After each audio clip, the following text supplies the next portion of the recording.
Mayong aga, dako gid ang akong pagpasalamat sa Ginoo nga makaupod ko kamo subong nga aga para makatuon naman kita sa liwat sa pulong sa Ginoo pagi sa aton online devotion. Kay sa aton pagsugod, pangabay kong tanan sa pagbukas sa inyong mga Biblia in Romans chapter 3 verse 23. Hambal di sa pulong sa Ginoo, for all have sinned and come short of the glory of God. Before kita magpadayon mga mga anay, let's pray. Ginoo, ama ni kami sang kaalam subong sa amon pagtuon sa imong pulong. Ikaw maghatag sa amon sang kabakod man nga ma-apply ginamon ang imong pulong kag ma-encourage man kami or maybe Ginoo ma-discourage man kami sa paghimo sang sala paagi sa amon pag-remember gid Ginoo sang imo nga ginbuhat para sa amon. Tutian mo kami Ginoo. Kag sa liwat kinabalik namon sa imong pagdayaw kag pagpasalamat. In Jesus' name pray. Amen. Have you heard about the Romans Road? Madamo sa aton mga kauturan sa Ginoo nga naka-undergo sang amuni nga knowledge or learning about sa Romans Road nga kundiin ginatudloan kita kung paano mag-share sang gospel kaga diri makita nato sa Romans ang mga process or mga pulongon sang Ginoo nga nagpakita sa isa ka individual kaanggid sa aton sang una kung ano ang aton state, spiritual state, kaga kung ano ang matabo sa aton kung hindi maluoy or hindi maghahatag sang pagbag-o sa aton ang Ginoo. Kaga amo na gani dako gid ang akong pagpasalamat sa amo ni nga mga pulungon kaga amo ni nga mga learning sa akong kabuhi na nakabulig sa akon sa pagtudlo man sa iban nga katawhan about sa pulong sa Ginoo, about sa pagigugma sang Ginoo, kag sa bugay sang Ginoo. Kag sa akon man as a reminder man sa akon kaluwasan nga magahatag sa akon sa paghangop nga ako gali isa makakasala kag kinahanglan ko gid sang manugluwas. Kag amo ni ang akon dako nga pagpasalamat sa mga teachers ko sang una kag sa mga evangelist or mga membro sang simbahan nga nagtudlo sa akon kaga nag-share man sa akon kaga subong adlaw gusto ko pag-share sa inyo ang isa sa passage sa Romans nga kundiin nga may dako gid nga impact sa akon kay tungod sa iya bala nga knowledge nga gintudlo ni Pablo sa akon personally kag kabay nga paagi sa aton pagtuon sini mahangpan naton ang aton spiritual state or ang aton previous state before kita maluwas kaga paagi sini mahatagan kita sang value sang aton kaluwasan and also sa pag-encourage man sa aton sa pag-share sang amuni nga kaluwasan sa iban. Anyway, ang isa sa favorite ko gid nga passage amuni ang ginbasa tabago lang Romans 3:23, for all have sinned and come short of the glory of God. There are two things nga gusto ko pag-share sa inyo nga amuni nga passage very important kag very meaningful gid sa akon.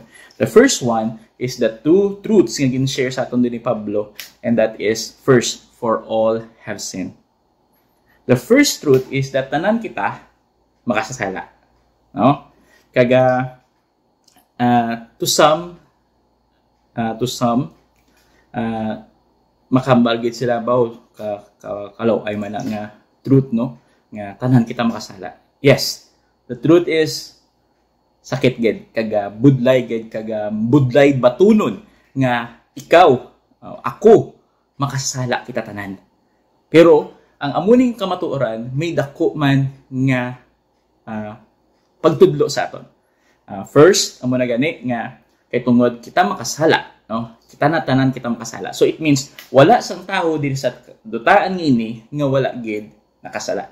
There is only one, and that is Jesus Christ. And that's the reason nga siya lang gid ang naka-please sa Ginoo. Kay tungod siya lang gid ang nagkaridiri halin sa langit kaga nagkabuhi matarong kag wala nakahimo sang sala para paagi sa iya kita maluwas.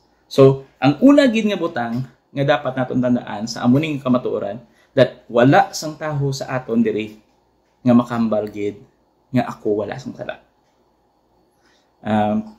Masakit inang ang kamatuoran apang amo na gina ang kamatuoran. Tanan kita, we are all level, no? Sanggin bata kita, no matter how our past or how we live in our environment, maybe makambal kita mas madamo lang mga tao prone sa paghimo sang sala, pero tanan kita makasala. Kag amo na bala nga kisa madamo sa mga tauhan, hindi nila ni mabaton ang kaluwasan tungod sa amo ni nga belief nga ako ya hindi ko ya makasala. Ako ya hindi ko ya pareho sa iban, no? Pero the thing is hindi gina matuod. Tanan kita nakasala, and every day we could commit sin, or sa mga we commit sin or we could commit sin, no? Sa mga tao, tanan kita we are prone to do sinful things, no? Again, ang sinful nga things doesn't always hindi lang sa nag-revolve sa pag-harm sa iban, but also if you don't do the will of God sa imo kabuhi, then you are a sinner. You are not following God's command, you are a sinner. You are doubting God, you are a sinner. You are questioning His plan, you sin against God, no? So the thing is, wala sang taho diri sa duta nga ini, no?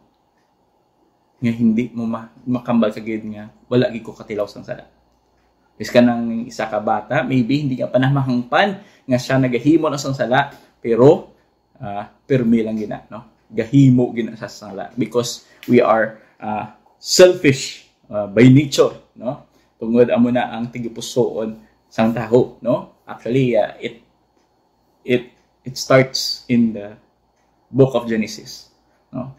Where when Adam and Eve sinned against God, and because of that, nagsubli na kita sang sala, kag kita man nagahimo sang sala. Isa bala may mga taho gabasol gid kay Adam kay Eve, kani kung hindi mo naging kaon. But the thing is, just think about it. Kita man subong gahimo padayon sa sala. Kag kisa agi na enjoy pa naton ang aton mga kasalanan. Amo na gani, tungod lang gid sa bugay sang Ginoo nga kita maluwas. Kag amo man ang ano din no, ang blessing man sang Romans kay gin hatagan niya man kita sang paghangop, no? Nga kita makasala apang mi isa man ka kamatuoran nga gin-share sa aton ang Romans. Amba niya Romans chapter 5 verse 8, amba niya, but God commended His love towards us in that while we were yet sinners, Christ died for us. Wow, what a blessing, di ba? Ang amo nang kamatuoran. Yes, I am a sinner. Madamo ko ginbuhat nga sala sa akon kabuhi, apang amuni ang pagyugma sang Ginoo. Nga biskan amo ko ni kamakasasala, ginpakita niya gyapon ang iya nga pagyugma sa akon paagi sa pagsakripisyo sang iya bugtong nga anak nga si Hesukristo. Ginpadala niya diri, kaga ginalaw niya nga mapatay dito sa cross ng Kalbaryo para bayaran ang akon kasalanan. Nga kung ako man magatuo sa amuni nga Kristo nga ginpadala niya, ako makaagom sang kabuhi na wala katapusan. What a blessing, di ba? Yes, I am a sinner. Yes, no? Kag ang amuni nga kamatuoran naga-remind gid sa akon adlaw-adlaw nga ako makasasala. Kag amuning reason man nga makaano kagid, no? Nga pwede kagid makapalapit sa Ginoo. Nga biskan ano pa kadako ang imo kasalanan, yet ang Ginoo naton makapatawad gid sa aton kasalanan. Not to make us proud, no, not to make us sin, but actually every time nga makakommit kita sa sin, mag-shame sa aton, no? Di pa nung dumani ba, no? God loves you so much, ginhatag niyang imubugtong nga ang ginhatag niyang iya bugtong nga anak nga si Jesucristo para bayran ang aton kasalanan. Kag ang ginhimo niya ina hindi para hatagan kita warrant or capability, no? Capability sa paghimo sang sala, kundi para mahangpan naton nga kita gali sa bugay lang gid sang Ginoo nga ari kita disubong kag makahimaya kita sa iya. Kag amo ni ang mag-shame sa aton sa paghimo pa sang sala. Di ba? Ramdaman na bala kung ikaw napatawad na sa imo kasalanan, hindi na dapat niya ba mo ay sige mapakasala ko liwat kay tungod na patawad nako. No. It should shame you. It should shame me. Kaya kung ako magapadayon sa pagpakasala, do gina waste ko ang sakripisyo sang Ginoo sa akong kabuhi. He have done so much for me. Kag amuning kamatuoran ang naghatag sa akon sa reminder nga dapat everyday I will hate sin sa akon kabuhi because napatay si Jesus Christ para sa akon. I don't deserve His death. I don't deserve the sacrifice He have done for me. Pero ginhimo niya na, paginpakita niya na sa akon nga biskan ako pa makasala at the time nga ginhimo niya ina, ako wala pa din ituga. No? Sa kalibutan niya ini, ginhimo niya na ina para ako na makasasala may ara sang tsansa nga makilala kang magabaton sang amo na nga nami nga kaluwasan. No? Amo ni nga kaluwasan. Kautod sa Ginoo, we are all sinners. Pero ang kanami is that we could be forgiven. No? Kung ikaw magatindog sa amuning kamatuoran or sa amuning kamatuoran nga ikaw makasala, then there is hope for you. There is hope for you. Because you now acknowledge na kinahanglan mo sang Savior sa imo kabuhi. Pero kung ikaw nagapati nga wala kang gitsala, then of course, it is unlikely for you to get saved. Nga man, because abi mo, okay na ang kabuhi mo. Hindi mo na kinahanglan si Kristo. Taga mo na ilan, no? Nga abi, kinahanglan din natin si Jesus Christ sa ating kabuhi kung kita malanggali, maluwas, no? Kung kita malanggali, maluwas sa aton ginbuhatan.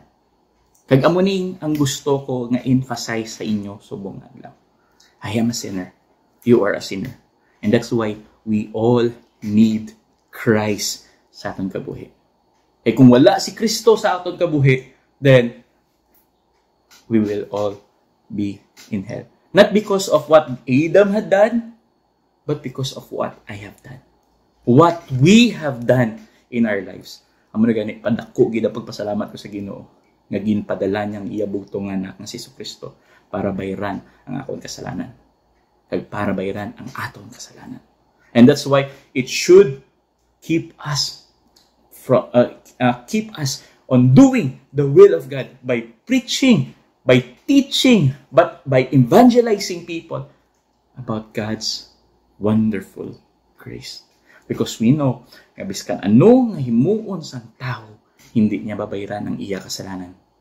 Because even if we give up our everything, putting so much effort on not doing sin, there is always a tendency for us because of our sinful nature. No? That's why we really need Christ. Kagamunin kamaturan amo na ang nagahatag sa akon kalipay because I have received Christ. I was once a sinner, but because of God's grace, I am now forgiven. Amo man na sa aton tanan. No? Kung ikaw subong ari diri nakapadayon or nagahimo ka sang sala, kag nagakabuhi ka sa sala, God still love you, or He loves you. He loves you so much. That's why He died on the cross to pay for your sin and for my sin. Para hindi kita magkadto sa impyerno. Hindi kita ma-punish sang Ginoo tungod sa aton mga kasalanan. Because if we accept Jesus Christ as our personal Savior, ang punishment nga tani kita ang mag-aagong amo na to ang ginhimo ni Kristo dito sa cross ng Kalbaryo. What a blessing. The second nga truth nga ginhamba niya diri is that and come short of the glory of God. Ambot sino din nagkakatilaw na kwa exam, no? Ako sang una sang young people ko, pero migi ko na nagatupad sa mga people nga balaan ko gid. Ha? Ang balaan ko gid nga hindi amo na kaalam. Hindi amo na kaalam. Kay nga aman, kay kisa pagkatapos ng exam pero migi na ginhimo namon. Gapamangkutanay kami. Pila ka, no? So kay tungod ara ko sa average, no? Average level sa amon nga classroom pero may or is ano po pagin. Pero kung tupad mo gani ang mga people man nga do hindi man parehos ka or hindi man kaalam lapaw sa imo is ado magapamangkot ka. Do hindi ka man mahuya sa imo test paper. Kag kisa gani gapahambog ka pa Diba? Pag tanaw mo, wow, ang tawa. 1 to 100. 40. Although ba mo, hindi ko kapasar. Apang pagtalaw po sa iban, both 10, 15, 20. Wow, mayo langit. Mas taas ko sa iban. Kag amo man ni ang aton kabuhi. Madamo sa aton, nag-think that because I am better than others, then there's no reason for God not to pass me. Di ba?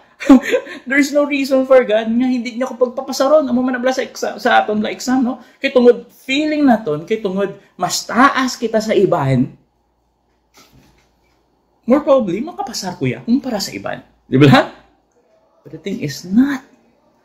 It could not. Why? Because the standard will be the standard. Diba? Kung 75 ang passing, biskan 73, 72, 74 ka pa, it doesn't matter. Why? Because ang passing 75. So kung hindi mo malabot ang 75, then you could never pass. Diba? So, there's no sense. There's no sense nga ipahambog mo kung nga taas ka sa iban, because what's important is dapat nakapasar ka gid. And you know what? You know what the standard of God is? Is perfection. Being perfect, without sin. Without sin. Amo na ang standard sa Ginoo. It means not just to do the law, but to do it all. To be perfect. And knowing that, sometimes it makes you feel hopeless. Ay, ka imposible gali nga maluwas. And that's the reason kautot sa Ginoo nga ginpadala sang Ginoo ang iya bugtong nga anak nga si Jesucristo. Latawa bala sa John 3:16. Before that, makita naton ang story ni Nicodemus. Ang tanan nga maayo nga maybe ikaw ari subok, gina-claim mo as perfect as he is. Like kunyari, you have been doing good works, you have been so religious, you are so kind, you are so loving, those things. Pero mali Jesus Christ, in spite of what this Nicodemus have done, ama niya, unless a man be born again, he could not see the kingdom of God. Why? Because you could not save yourself. Hindi mo kasaran. Kaya tungod, every time you commit sin, or you would have committed sin, it should be death. Babasa bala natin sa sa Romans 6:23. Hamba niya, for the wages of sin is death, but the gift of God is eternal life through Jesus Christ our Lord. So, for the wages of sin is death. So, ang kada value or baylo sa sala, kamatayon. Wow! Just think about it, diba? Isa lang gali ka sala nga nabuhat naton, dapat ang baylo sina kamatayon. So kung amo sina, kilala naton, hindi lang gali milyon nga life. Diba? Ang cat naman nila may 9 lives. No? Gaba sila sina. No? Pero, ang ato niya kilanlan, millions of life. Kung ang Ginoo, ibubuo niya dayon ang iya kaagig sa aton ginbuhat nga sala, then I don't think anyone will still be alive today. Every time na makomit kita sa sala, ihukman kita dayon sa Ginoo, then more probably wala deserving sa langit. And that's why when he saw that, he saw the foolishness of man. And how much we try to reach the standard of God, God knows that we could not. That's why He gave His Son, Jesus Christ, for us. Yeah, for God so loved the world that He gave His only begotten Son, that whosoever believed in Him should not perish but have everlasting life. Kautot sa Ginoo, amo nang reason nga napatay siya sa cross, sa Kalbaryo, because siya lang gid ang makalabuot sa standard sang Ginoo. Siya lang gid ang maka-accomplish sang perfection, so that God will be glorified and magnified sa amo nga individual. Amo na gani, He perfect. Nagkabuhi siya perfectly. Not for His own, but for us. So that through Him, we could be saved. So, this truth should humble us. This truth should make us bow down our knees and appreciate God's goodness.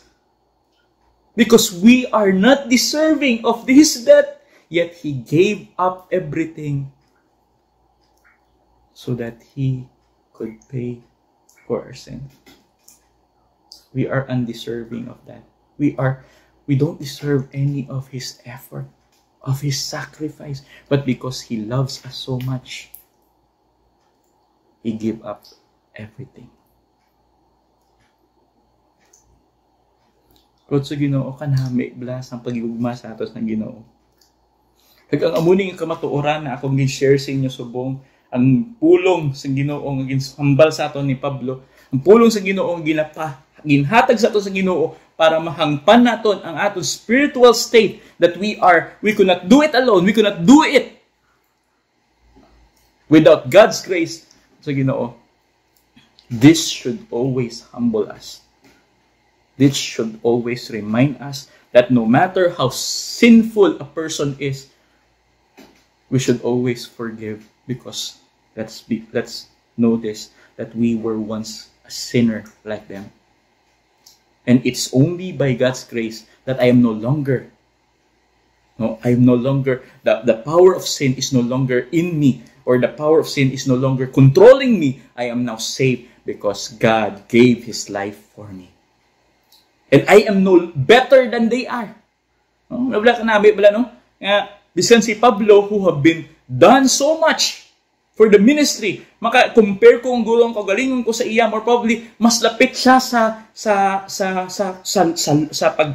paghimo sa maayo, mas lapaw siya sa akon, hindi ko gid ma-accomplish ang iya ma-accomplish, apang siya man, garilay man sa bugay sang Ginoo. That he even called himself the chief of all sinners.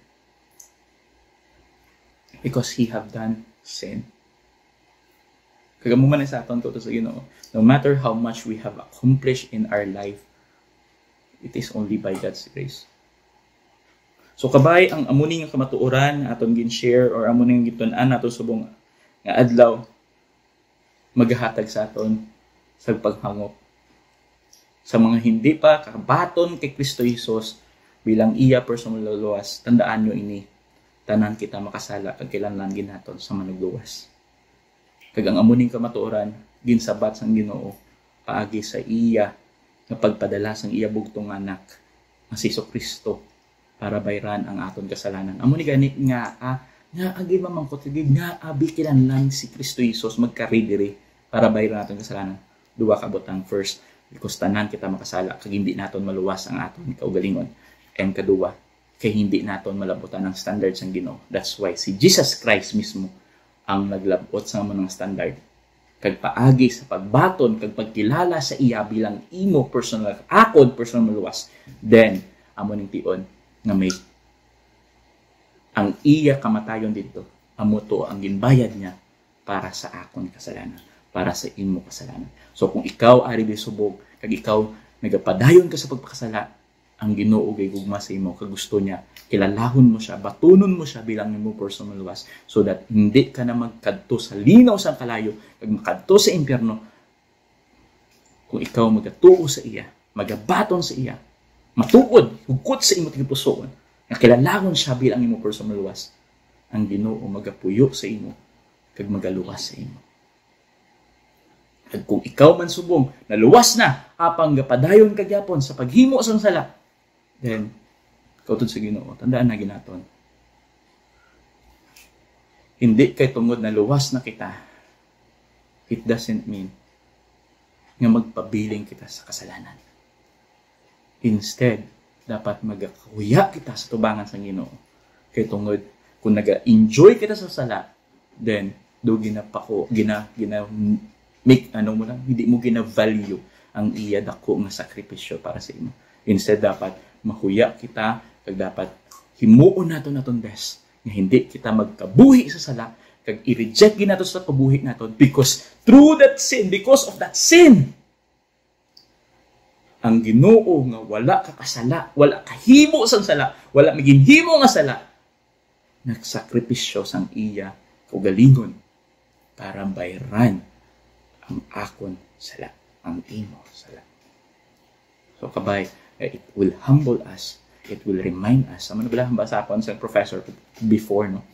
Ang bay sa akon, preach the gospel to yourself every day so that you will not live in sin. Di ba? Sakto na. Kag amo ginang na-appreciate ko.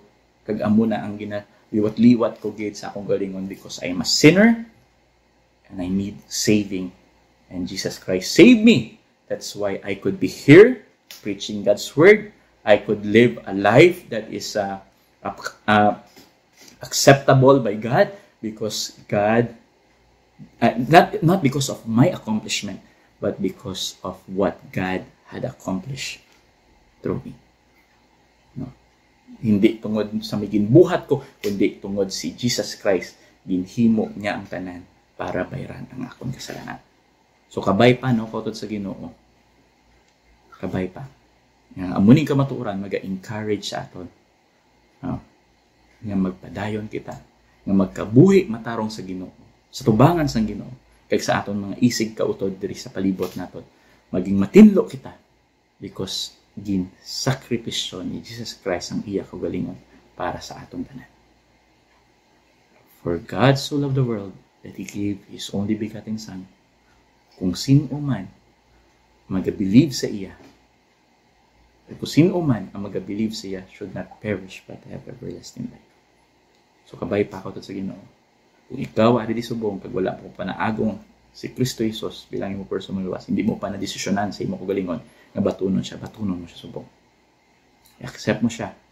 Pangamuyo ka, pangayo ka patawad sa imo kasalanan because we are all sinners and we need Jesus Christ.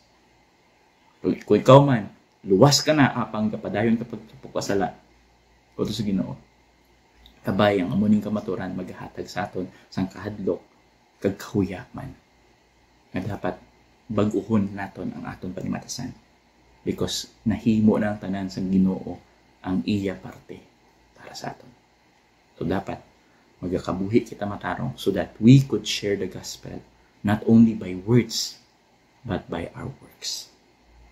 Salamat sa pulong sa Ginoo. Let us pray. Our gracious God, Heavenly Father, salamat gid sa imong pulong naging gamit ni man nimo sa pag-correct sa among gipusoon. Maybe sometimes Ginoo gatulo kami sa mga kagalingon on how we have done so much for you, but we know, Lord God, we could never outgive you. We are always recipient, Ginoo, sa imo bugay, and whatever we have accomplished, it is only by your grace. So dako gid among pagpasalamat, dako gid ang amon pagpasalamat sa imo ginbuhatan. Use us mightily, Lord God, as a church to reach out for the lost soul. Kag kung miara man diri subong Ginoo nga wala pa kilala sa imo bilang ila personal luwas, labuta sila Ginoo sa imo bugay. Kag subong gid Ginoo makadesidar sila Ginoo nga batunon ikaw bilang ila personal luwas. Kag para ma-rejoice gid ang kalangitan kay tungod may isa ka kalag nga nadala naman sa imo tiilan. Salamat kay Ginoo. Kag sa liwat inabalik namon sa iyong pagdayaw, kag pagpasalamat in Jesus' name pray. Amen.